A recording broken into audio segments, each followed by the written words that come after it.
ਸਰਦਾਰ ਪੰਛੀ ਵੱਲੋਂ ਲਿਖਿਆ ਨਹਿਲੇ ਤੇ ਦਹਿਲਾ ਝੂਠ ਬੋਲਣ ਦੀ ਆਦਤ। ਜਨਾਬ ਇਬਰਾਹਿਮ ਜਲੀਮ ਨੂੰ ਝੂਠ ਬੋਲਣ ਦੀ ਆਦਤ ਸੀ। ਇੱਕ ਦਿਨ ਉਹਦੇ ਇੱਕ ਨੇੜੇ ਦੇ ਮਿੱਤਰ ਨੇ ਉਹਨੂੰ ਪੁੱਛ ਲਿਆ, ਇਬਰਾਹਿਮ, ਮੈਂ ਜ਼ਿੰਦਗੀ 'ਚ ਬੜੇ ਝੂਠੇ ਬੰਦੇ ਵੇਖੇ ਨੇ, ਪਰ ਤੇਰੇ ਤੋਂ ਵੱਡਾ ਕੋਈ ਨਹੀਂ। ਤੇਰੀ ਨਜ਼ਰ 'ਚ ਕੋਈ ਅਜਿਹਾ ਝੂਠਾ ਬੰਦਾ ਹੈ ਜੋ ਇਸ ਮੈਦਾਨ 'ਚ ਤੇਰੇ ਤੋਂ ਅੱਗੇ ਹੋਵੇ? ਇਸ ਸਵਾਲ ਨੇ ਜਵਾਬ 'ਚ ਇਬਰਾਹਿਮ ਨੇ ਕਿਹਾ, ਹਾਂ ਹੈ। ਉਹਦੇ ਯਾਰ ਨੇ ਪੁੱਛਿਆ, ਕੌਣ ਹੈ, ਦੱਸ ਦੇ।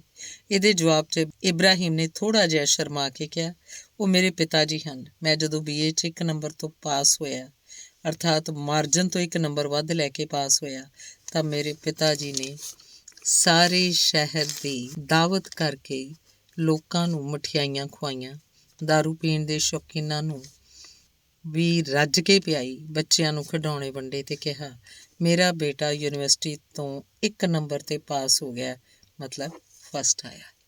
ਧੰਨਵਾਦ।